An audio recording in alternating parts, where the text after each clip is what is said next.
Hello, everyone, and welcome back to Blue Balloon Theatre's podcast. This is the second of our festive uploads in December 2024 and our penultimate podcast of the year. And I'm joined by the absolutely superb, powerhouse of a woman, Carol Forrester. Carol, how are you? I'm really good, thank you. How are you? I'm good. I'm slightly tired, but we're vibing with it, we're rolling with it. I'm just glad that I've had a coffee because I can't really function on podcasts if I haven't had like a little bit of caffeine in the morning. Oh yeah, no, I'm well prepared. I've got my it's okay, writers should be strange mug. You know what? That is like the perfect tone to start this podcast with. I was so excited to have you on the podcast, Carol, because we've had many chats over the years of sort of seeing each other at open mics, seeing each other perform. And you are, to me, a really, really fascinating person because your knowledge of history outside of poetry is just incredible. So we always end up chatting about that. I'm sure we'll chat about something historical today. But let's start with your poetry and I guess how you got started. So I can't remember how I got started. I know I started writing when I was very, very young. I remember my year two teacher showing us how to write short stories and just being completely enamored with it. And then when I was a teenager, I started writing poetry and I started posting poetry on a blog. I've got a really vivid memory of showing a poem to a friend and a friend being like, but it doesn't rhyme. And me being very indignant about the fact poetry didn't have to rhyme. And I still get very indignant about the fact poetry doesn't have to rhyme. And then I went to uni and I did creative writing and history jointly for the first year. And there was a bit in the induction with the poetry where the lecturers literally said to us, pretty much everything you've written will be rubbish. It will all be really adolescent and really, and I was quite indignant about that because I was like, well, no, I actively try not to. And no, when I look back, some of it was very adolescent, but I was still like, I didn't feel that was the way you'd start a sort of Yeah. a course. So I started as a teenager and I just wrote and I wrote and I wrote. And I was very obsessed with history, very obsessed with mythology. I always have been. And so a lot of that pulls into my poetry. And it's just one of those things where I'm not sure where it started, but it's never stopped. Nice. I like that. I like that a lot. That's so interesting. Everybody has their own little niche that they like to bring to their writing. I know I'm the same. A lot of the poets within Manchester and sort of Liverpool, Yorkshire that I've met are very similar in that they have their own little sort of topic that they just absolutely obsess over in the best kind of way and they pour it into their writing. Do you feel that that's a very sort of natural crossover for you, or is it more of a conscious decision to bring that into your writing? A little bit of both. I There's obviously the very conscious decision of when I set out to write my second collection, Stone Tongued. There were women I wanted to have in it, so there were women I went and researched for those poems. And then other times I'll be reading something and I'm like, there'll be a line, and then the poem will come from that line. So the history sparks the poem, and it's very organic. There's a lot of feminism in my poetry as well, which that's just all entirely organic. Especially, I'm working on a third collection at the minute called Becoming the Bone Mother, and that's very angry feminist poetry, very sort of, we are the witches, burn the patriarchy, you will not tell me who I should be. And that's very much come from the fact that I started this year. I'm very good friends with Scarlett Ward and Leah Atherton, who are phenomenal poets.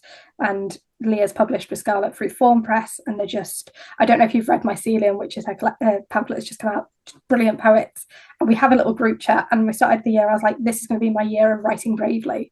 It's going to be the year where I post the poems and I write the poems that previously I would have looked at and gone, oh no, I can't write about that. I can't put that out in the public domain. And Becoming the Bone Mother has very much come from that. It has been me going, what is the stuff I really need to write about, and what is the stuff that's coming out of me now? So yeah, the feminism is just in the DNA of the poetry. The history is a bit of both. Nice. I like that answer. That was a very, very good answer.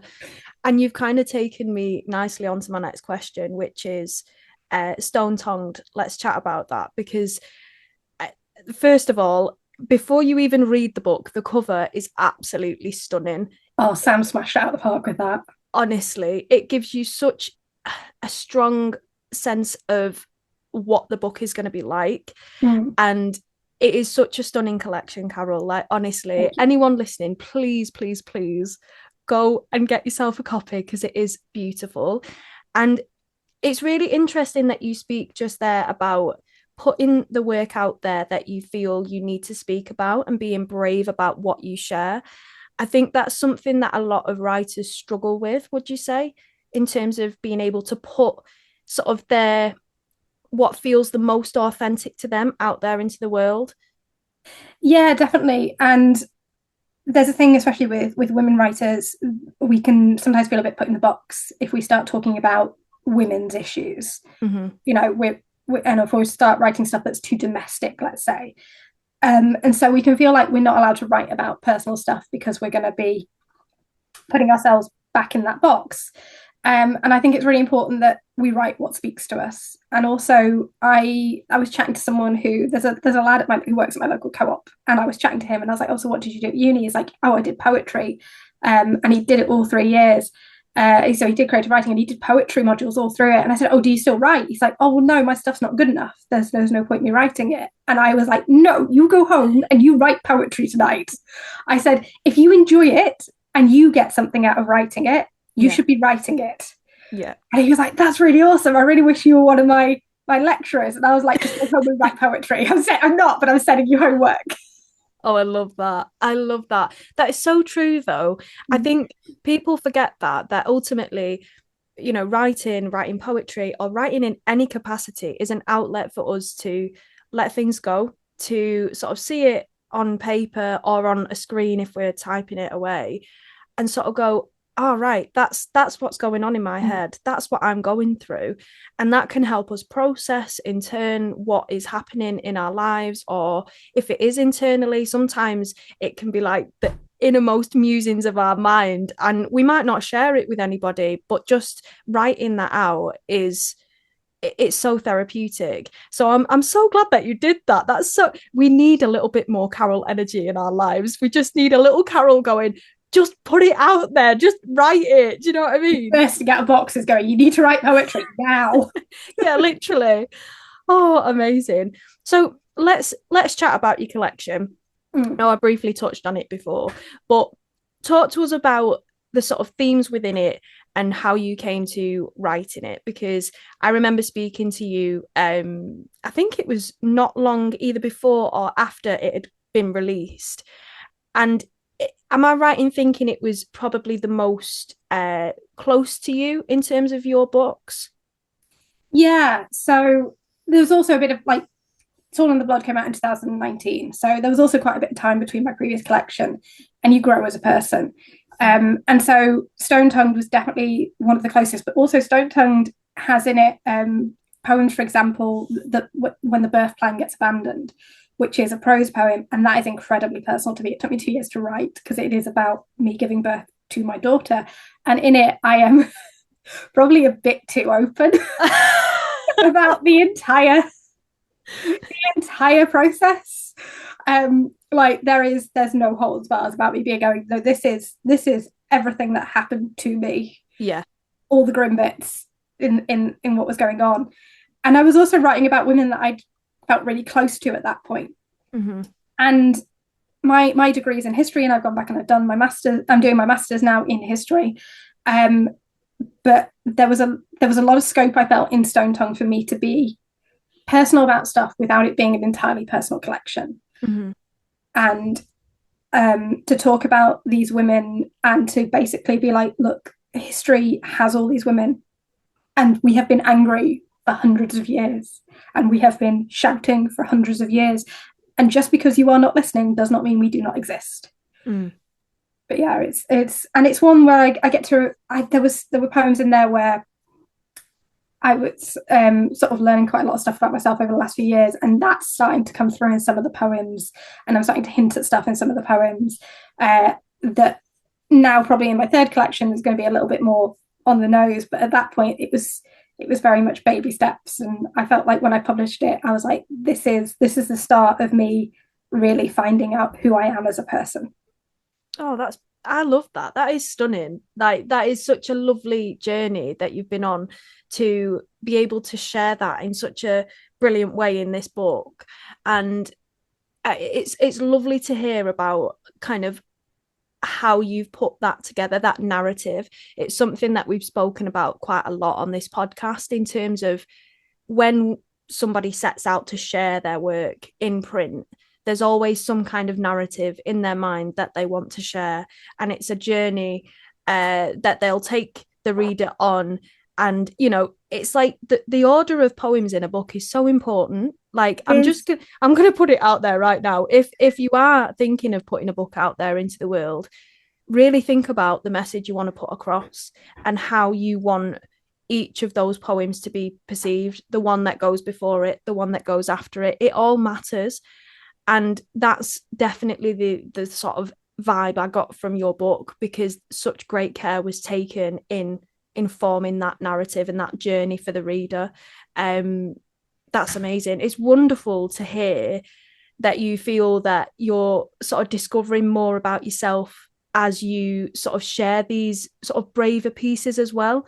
That's such a, I don't know, something very heartwarming about that, really. I feel more people should have that courage of, you know, sharing the braver pieces, the really bold ones that we're often a little bit scared to share, and actually finding out more about yourself in the process. That's so lovely. So, Carol, what are you working on at the minute? Because we've kind of touched on like a next book. So where are your creative thoughts at the moment? So at the minute, yes, I'm working on a third collection. I didn't set out to work on a third collection. I sort of mentioned this was my year of writing bravely. And in December, I opened a Word document and I was like, I'm going to write poems and I'm going to publish a load of them to Instagram, and I'm going to keep them all in this Word document. And then I got to like July and I was like, there are nearly 100 poems in this Word document.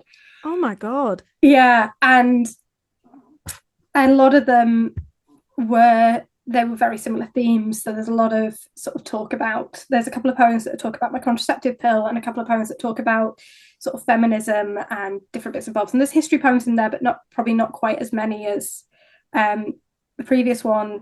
And I was doing a lot of, the first half of the year, I was very focused on Instagram. And the second half of the year, I've sort of gone back to trying to submit poems to journals with a mixed success. I keep getting we really appreciated reading your work, but it just doesn't quite fit with the rest of the poems we want for the collection, for the journal this month. So I'm like, cool, you like my work, you just doesn't fit in the current edition. Yeah. I'll work out what to do with it.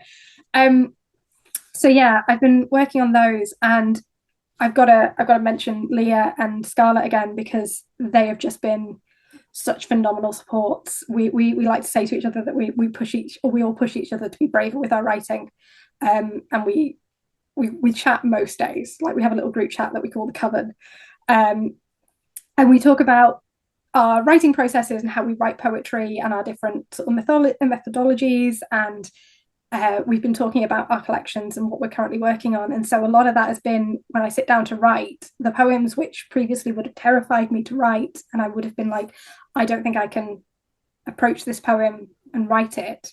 I've sort of thought to myself, no, what would Leah or Scarlett do? Because I can sort of hear them cheering me in the back of my head. Yeah. And I'm like, no, we're going to do this, because there's at least 2 people in the world who will want to read this poem. Yeah. And so I'm going to write it, and then it's there. So, yeah. And it's got a lot of more stuff in it. So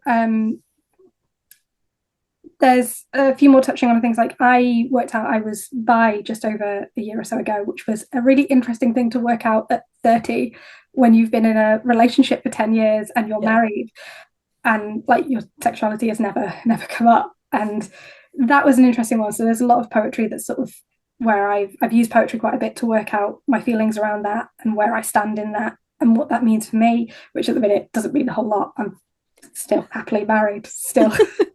I have a 3-year-old, like but it does mean I feel more aware of myself, which feel very privileged to feel more aware of myself. Yeah. And a lot of sort of stuff of looking at how I've lived my life and looking at decisions I make and how I interact with other people, and challenging myself on, am I acting that way because I feel that that's the way I'm expected to react and that's the way I've sort of been socially trained, or is that how I actually feel about the matter? So there's quite a lot of poetry about that as well and things. Oh, I like it already. That, honestly, I really like the sound of that. Like, I need first dibs on the copies. There's a lot of mythology and things in it still, and a lot of like folklore, a lot of old British folklore. So I wrote a poem quite recently, which is inspired by Sharon Blackie's book Haggitude, which I read, which is all about sort of folklore and the menopause, which I'm a bit off the menopause, but it was so much British folklore, and it's a brilliant book because it also looks at feminism quite closely. Yeah. And with feminism in stories, and I sort of pulled a lot of inspiration from that for my own life and things. And I'm currently reading another one of her books, which is a collection of folklore stories for midlife, which I'm only 30, but like I very much feel that there's a lot of things, like a lot of TV is aimed at women going anti-aging, look younger, do this and the other. And I spent my 20s so anxious and so stressed and so uncertain. And then in my late 20s, I met fantastic friends a lot through poetry, because I started reading poetry at events at like 17, 18 in North Shropshire. And then I've sort of progressed, and I found the Northern Poets Society, and then found loads of events around there and met loads of people through that. And then met Scarlett at a Staffordshire poetry event, who she introduced me to Leah through the Verve poetry workshops. And I feel like I've hit 30 with this really close-knit group of really strong, powerful women around me, and really went more sort of like in tune with who I am as a person. And I feel like, oh no, my 30s are going to be the years that I really get to rock this, that I really get to be who I want to be. My 20s, yeah, there was good stuff in there, but it was mostly me just being an absolute manic ball of stress and anxiety and not knowing why. Yeah. And I feel like I get to walk into my 30s like, no, I understand myself a lot better. And yeah, I'm still a manic ball of stress, but I know why now, and I've got much better coping mechanisms. Yeah. I love that. And I resonate with that massively. Like, I'm 29 now and I'm still in that ball of stress mode. I'm just like, everything must be done today. And that's obviously not feasible. But there's so many things that I think in for anybody in your 20s, it is the thing that I've learned, and I'm sure you're probably the same, Carol, is that a lot of it is trial and error. You find the things that work for you as a person, and then come the end of it, you sort of go, all right, enough, let's just take a breath, let's just do things at our pace. And you know, we found those things that work for us as practitioners and as creatives, and you just kind of run with it. And that's the thing that I'm most excited about when I hit that milestone. But another thing that I wanted to touch on with you, and we've kind of talked about it a little bit, but I don't know whether our listeners will be aware of this, is that you have self-published your work, which is obviously completely different to submitting a manuscript to a publisher and then having your work sort of published and edited by them. Let's chat about that process, because I've in the last year alone, I've spoken to so many people that are like, I think I'm going to go down the self-publishing route, but actually they're not entirely sure how to start. So let's have a chat about that and sort of your process with it. Obviously, everyone's different. Everybody will have a different kind of approach, but how was it for you? So with both collections, I did submit them to a couple of presses first. Stone Tongued, when it was still in pamphlet form, because it didn't start as a collection, it started as a pamphlet. When it was still in, I sent it to Form Press, and it was on the shortlist. It just didn't quite make the cut. And then I had a lovely moment with Scarlett afterwards, and she's like, "You didn't wait for me to be able to publish it." And I was like, "It's a collection. You don't do collections." And she's like, "I know, I'm teasing you." I'm like, "I know you're teasing me, and I love you for it." But yeah, so I knew it was good enough to potentially traditionally published, but also I'm a control freak and I like to have my own things. And I'd seen Sam's work on covers, and I was like, I really like Sam's work, and I really like to be able to pick my own cover. And also Stone Tongued at the back of it has the notes section, which I'd never really seen a poetry collection with the notes section. And I deliberated over that for a long while because I wasn't sure if I wanted to do it as footnotes on the page or if I wanted it at the back separately. Mm-hmm. And in the end, I went for endnotes at the back separately. And I decided when I was that was part of the reason I decided to self-publish Stone Tongue, because I was like, I can format this exactly as I want it. Mm-hmm. I can have the poems at the front, and then I can have the history at the back and the mythology at the back. And I can have more than you would necessarily have of that detail in a traditional poetry collection. Mm-hmm. But I can still have it that I'm not writing an entire book about each of these women. Because also I love my history degree. I adore it, and I love doing my master's. But when I'm writing a historical research piece, I'm properly writing an academic historical research piece.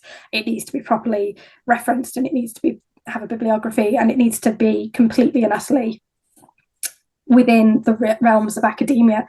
Poetry, you have a lot more freedom in it.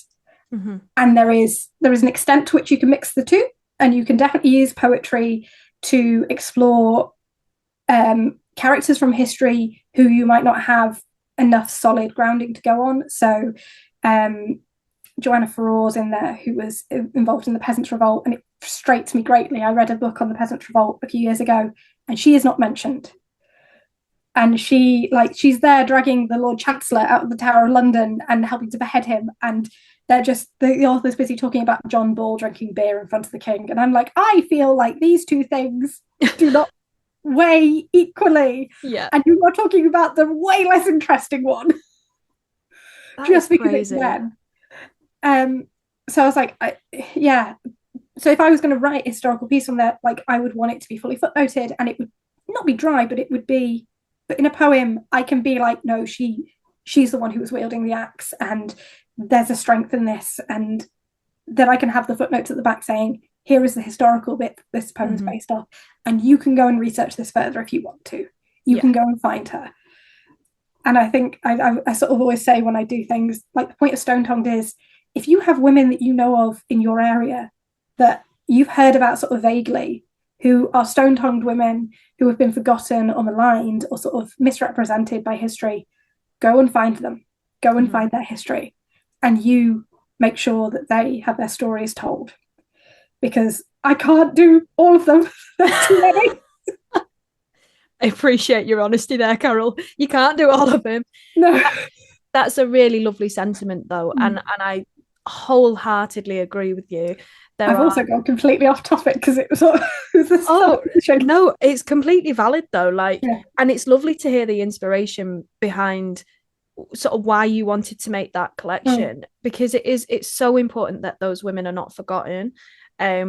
And that, I must admit, that is absolutely hilarious that, this guy that was drinking beer in front of the king, or I think that's what you said, was the one that actually got that moment in the spotlight rather than the woman that beheaded Lord Chancellor, yeah. Oh, I think he was also Archbishop of Canterbury or something. He was why are we like political this? Person. His skull is still on display in London. You can see the hatchet marks in his skull. Insane. Absolutely mental. Why are we like this as a society? I do not understand. We are making positive steps, but there's still a long way to go. And I feel like this book is a wonderful sort of milestone within that journey. And I really do hope that people listening to this reach out to you, chat to you about it, and of course grab a copy of your book. I was having a chat with someone at a poetry event in Wales, and it was another poet, and he was saying, oh, your poetry's so good. I'm like, your poetry's so good. And someone came up to us and was like, oh, I really liked your work. And we were both like, thanks. And we were having a discussion. We don't know what to do. When people come up to us and say that, we're like, thanks, I don't. But if someone comes up and shares a history fact, like a weird little history fact, you will not stop me talking. That is, I would much rather someone approaches me with here's this weird bit from history than your poem was really good. Yeah. That's their way of saying to you, I really appreciated it. Yeah. But let's chat about history because that's where your heart is. I love that. Yeah. So you're asking about the actual self-publishing process. So I did it through KDP, which is the Amazon one, which I know there's all this big thing about, Amazon being evil and things else. For me, it was because there is no upfront cost. Obviously, I paid Sam for my cover design. If you choose to pay an editor to edit your poetry, that's also within your purview. I didn't pay for an editor. I'm very lucky in that I have a lot of very good close poetry friends who are more than happy to offer not full editorial advice, because if someone is doing a full edit of a poetry book, that is a hell of a lot of work and they should be compensated for their work. I'll be very clear on that. I wasn't going and having complete free edits of things. I was just sending it out to friends and they were giving me little bits of advice here and there. And that's how that came about. But I used, Kindle Direct Publishing. I always get the acronym the wrong way around unless I say the actual what sentence thing. I have to go, KDP. There is no upfront cost. I know there are other options. When I first started looking, I looked at Lulu. I didn't particularly like Lulu. But then Ingram Sparks just bamboozles me, so I don't use them. I'd learned a bit from doing my first collection through KDP. So when I set out, I knew I was going to buy ISBN numbers. And actually, this time I didn't just buy the one ISBN number. Or no, actually, I bought an ISBN number for It's All in the Blood, because I did that as a second edition after the first one. This is getting convoluted. The first time I published it originally with KDP offers free ISBNs, but they aren't proper ISBNs. They're just Amazon based. So after that, I'd been out a few months because I wanted to sort of potentially have it in shops if I could get it in shops. I went and bought 10 ISBNs because 10 is about the same cost as 2. They're about 79 quid for one, and they're about 100 odd quid for a pack of 10. And I was like, I will eventually use them. Let's just do that. But I had savings, so I was financially able to do that. Yeah. Which means also you then register yourself as like a little publisher. So I now have Forrester Publishing as my little brand name for my books. And so I did a second edition of It's All in the Blood with its own ISBN, and I had one ready for Stone Tongued to go. It's a really sort of easy to use system, I find, the Kindle Direct Publishing. It's worth doing a little bit of Googling just to get a how-to of things like formatting. So you need to have your page sizes right. You need to have your borders right. You need to be using page breaks for it to sort of sit correctly on the page. And if you want to have a contents page, having your page breaks and your headers and all your technical bits in your Word document. So I used a lot of YouTube, basically just searching videos like, how do I do a page break? How do I do like a line break? How do I make sure that my page numbers start on the page I want them to start and continue through and then stop at this point? And I will admit, I learned to do that for my first book. I'd forgotten how to do it by the time I came to do my second book, and I had to relearn how to do it. So these are somewhat perishable skills. If you're self-publishing and you're like, oh, Carol did that, I'll just message her on Instagram and ask her how she did them. If I respond and give you an actual description, I've Googled it. Yeah. Like, because I don't like telling people to Google stuff. I will look it up and then I will put them a little summary. Yeah. It's people pleasing that haven't quite like deprogrammed out my brain. So I went and looked at how to do all these things. And the big help with this is if you read poetry, which if you write poetry, you probably read poetry. Find someone's poetry book that you really like the look of and literally look at the formatting. Look at, do they have a title page? Do they have a contents page? Where do the page numbers start? What are the size of their margins? Measure the book? What size is the book? And look up all those sort of things. And you also need those sort of figures for when you're speaking to your cover designer, if you have a cover designer. And if you're doing your own cover designing, you'll still need to know how big the page is, and make sure you have the full number of poems ready and like finalized before you confirm that with your cover designer, because I had to pay an extra fee to get my cover resized when I added about 8 more poems. That's so good to know, though. Like, it's all these little things that you just wouldn't realize until you're quite far into the process. And having additional costs like that sometimes can throw you off a little bit. So that's really, really sort of valuable. That's so interesting, though. Like, I think for a lot of people listening, they'll find that very, very useful. Like I said, there's been a lot of people that I've chatted to in the last year alone that have been really interested in self-publishing. And a lot of it, like you say, you do kind of have to just research it yourself and sort of work through those little steps to make it what you want it to be. But I think I'm very much like you. I like to have full control over what I'm putting out there. And I've realised recently how much I would like to self-publish in the future. I mean, it's not going to happen anytime soon because there's quite a lot of stuff going on at the minute. But I think it's just knowing yourself as a writer, would you say, in terms of what you want to put out there? Yeah, and just being aware that it's not a small process. There are people who will churn out a book in 24 hours. Like, they will put it all together in 24 hours. That's fine. For me, the process was I wrote most of the poems. I put together a manuscript in a sort of thing, and that was like an A4 manuscript with all the poems in it. And then I sent it to friends and I got feedback. And I spoke to a cover designer, and Sam sent me examples. And then I actually put it in a Word document that was sized as the pages of the book would be sized, so I could see how it would look in that format. Because that's the thing, you forget sometimes that when you're writing on A4, you forget that your poems aren't going to look like that on the page. Yeah. So, like, this is really nerdy probably, but one of the things that I spent a lot of time doing when I was formatting the book is some poems are where they are because they're longer poems, and I don't like it when a poem starts on the right-hand page and goes over the page. Yes. I want them to start on the left-hand page and go onto the right-hand page so that you are holding a spread with the full poem. Yeah. You know what? The only time I will accept that they go over is if they are a prose poem, let's say, and it's clear that they go over. Yeah. Because I have read so many poetry collections where I'm reading someone's poem, I'm like, oh, that's a really good ending. And I turn over and went, oh, that wasn't the ending. You know what? I get that completely. Like, I've had a very similar moment. And I think looking at my sort of work that's been published, if I could go back and sort of go, actually, I'm going to do just that. And I'm going to have the beginning of the poem on the left-hand side so that it finishes on the right.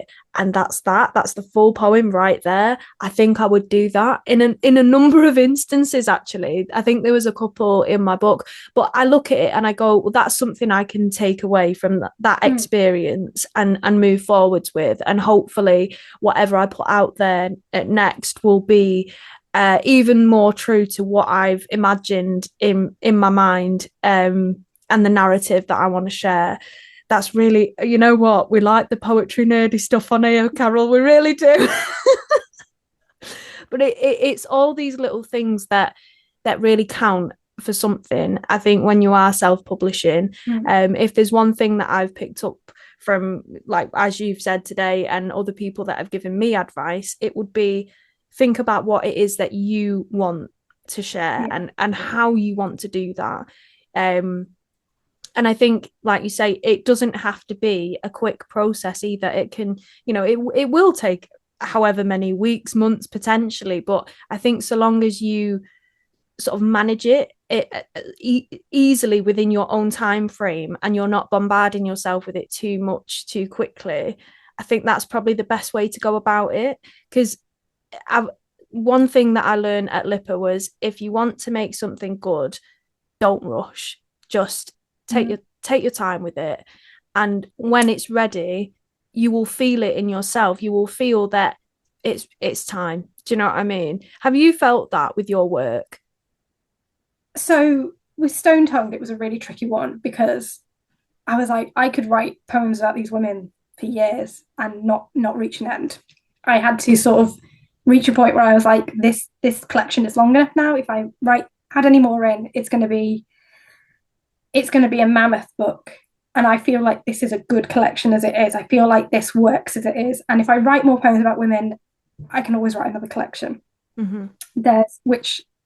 So this third collection has some poems about women in them. It's like it doesn't have to mean I stop writing poems about women, but it means I have to stop writing this book and finish it. But the bit you mentioned about time there, I'd also say, just add on, make sure you give yourself enough time for your proof copy. So when you are doing it through KDP, you can order a proof copy, which it does cost you a little bit of money to order your proof copies because all your copies have printing costs. But there is such a benefit in having the physical copy in your hands, so you can see how it looks on the physical page, and you can edit on the physical page, even if you're you're just doing it so that you have a book in which all your poems are in that you can jot all your notes in. But making sure you leave enough time from when you order that proof to when you actually then want to publish, because there's no point you having a proof a week before your publish date and doing all your edits then. You won't have enough time, you'll rush it. So ordering that proof early isn't a bad thing. Yeah, that is, very, very sound advice. Again, people probably won't even think about that. They'll just go, oh yeah, I'm going to write all this poetry, I'm going to put it into a book, and then it's just going to be out there. But there's so many smaller steps that will just make the finished product even more amazing. That's very, very sound advice there, Carol. So we've come to that point in the podcast where I'm just going to say a massive thank you to you, Carol, for taking some time out of your day and just chatting to us in such a lovely, honest way about your writing process, about your work. What's next for you in terms of your work and your poetry? And I know, as you said, you're working on a master's at the moment. So what is next for Carol? So completing my master's, hopefully, working on this third collection. I'm going to try and do 2025. I want to do a lot more open mics and get back into the Manchester poetry scene a lot more.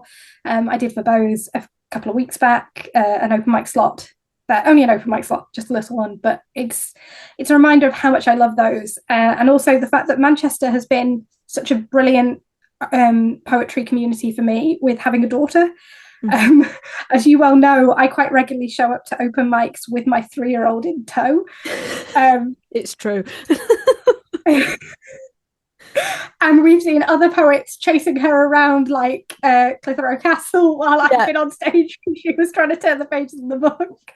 But the fact that I'm able to go to those things with her, and if I do need to put her down, I know there are like 2 or 3 people in the audience who I can trust to be like, we won't let her like teeter off a cliff. Yeah, it's fine. Yeah, literally.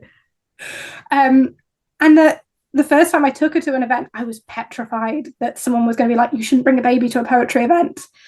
Like they're going to be noisy or they're going to cry. And actually, almost every single event I've been to, I've been surrounded by people going, this is brilliant, this is great. Like, more people need to bring their babies. And it is that thing of, it's very difficult to do poetry, especially live poetry, when you have a baby, because it's not just a case of, oh, well, I can get a babysitter. I was breastfeeding. That wasn't an option I had when she was very little. And even now, my husband works a lot and I work. So quite often it's just a matter of picking her up, putting her in the car, taking her with me. She is now a fantastic little poetry attender. She sits very quietly. I can agree. Yeah. She's brilliant. You give her snacks, she'll happily sit there, and then she claps when everyone else claps. She very much likes to be involved in the applause. Honestly, I think you've got a budding poet there, because we had the first ever parents' evening the other day at her nursery, and I got told that she's such a creative little soul, and she's so interested in the story time stuff, and she loves performing and very imaginative. And I was sat there going, yes, this is something that oh, I love that. This is not accidental. I mean, I remember being at Clitheroe Castle, and she, I mean, no offense, Carol, but she was the star of the show. She always is. It was just like, she was so comfortable in that environment, and I think that's absolute kudos to you as a mum for like taking her at such a young age so that she can get used to that environment and that kind of, I hate to say it, but the etiquette that goes with poetry events, because they are very different to like music open mics, for instance, or gigs, or going to the theatre. They're all different in their own ways. But I think the fact that you're just like absolute Wonder Woman for bringing her along and still smashing your poetry sets and being an ace mum as well. Like absolute kudos to you. But oh, that what a lovely sort of point to end this podcast. Two little things actually that I'd love to ask you before we finish. First and foremost, for anyone that's listening that is maybe getting into poetry for the first time or wants to put their work out there but maybe isn't sure how to, what kind of advice would you give to them? So if it is completely starting from scratch, as in you've never written a poem in your life, I would definitely say free write's the way to go. So don't worry too much about form. Don't worry too much about it looking like a poem. Find those times to yourself, or keep a notepad on you, or keep your phone with your notes app and just start jotting down lines every now and again. And quite often you'll find you can come back and you can start making those lines into something later. If it is more that you've been writing poetry for a while and you're starting to think about submitting your work, just have a little bit of a think about how you want to go about that. Do you want to do poetry mainly as a social media sort of stance? So do you want to have your Instagram page where you post your poems on there? Because if you do that, there are quite a lot of journals who don't want to publish poems that have, in their words, already been published, which they count social media as being published. If you want to do Instagram, that's fine. I do Instagram. I have poems that just go on Instagram. I think it's a really fantastic platform. I think TikTok's a really fantastic platform. Anything that exposes your work to more people and gives you a chance to form community in poetry is good in my book. And you probably will get a lot more eyes on work online than most poetry events. Let's be fair on that one. Normally, poetry events are quite small occasions. If you want to be very traditional, then you should think about signing up for something like Robin Horton does a really good monthly newsletter of all the sort of journals that are open in the UK. And Angela T. Carr does a really good website, her Dreaming Skin, that's a fantastic resource. And things like Chill Subs is a really good website for more international journals and things. And you can filter on Chill Subs. You can tell it you want poetry, you want paid opportunities, you want things that are within a certain word count, that sort of thing, or a certain theme. And they also give you like a really good sort of summary of what the journals like to submit to. When you're doing that, make sure you've got your spreadsheets, that you know where you're sending your stuff, that you know if it's a simultaneous submission or not. And also, it's a bit of a shark infested water. A lot of your stuff won't get picked up. A lot of it will be waiting 6 weeks to 6 months to be told, not this time. Dust yourself off.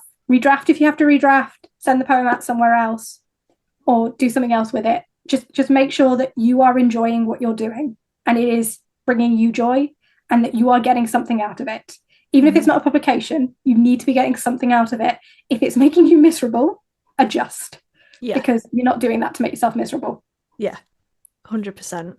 Very, very good advice there. Yes, Angela T. Carr is a Dreaming Skin, as you said, is absolutely superb. I use her blog like all the time just to see what's going on. And there's lots of people out there that have a kind of big list, a big Excel sheet of all the different journals, signs, anthologies that you can submit to. And I think your advice there, Carol, was absolutely sound. And I would just echo that completely. Have a look at the guidelines. Just check the guidelines before you send things out. And if you think it suits the theme, if you think it would suit this particular anthology, whatever it is, you know, do that little bit of research and just go for it. And the best thing to do is literally, if it's a no, dust yourself off and try again. You know, it's never going to be a waste of time because ultimately someone is going to read your poem. And that is everything we could ever want, really, as poets, isn't it? Just for someone to read our work. But oh, it's been such a joy to chat to you today, Carol. Again, thank you so much for joining me. For anyone that wants to find you and check out your work, where can we find you on social media? So I'm on Instagram and TikTok at Carol J Forrester. And yeah, that's the two places I mainly am. I pop up every now and again in Manchester at various open mics and things. if you want to find my books, they're on Amazon. If you search for Carol J Forrester, I come up. If you search for Stone Tongued, I don't. You get dental flossers. Note taken. Yeah. So if you've bought the book and you want to leave it reviewed to hopefully like make sure that I start appearing above the dental flossers, that would be great. Yeah, that is so important, guys. Like, genuinely, if you buy a book, especially on Amazon, there's a lot of poets out there now that are going down that route, and kudos to them for putting their work out there in that way.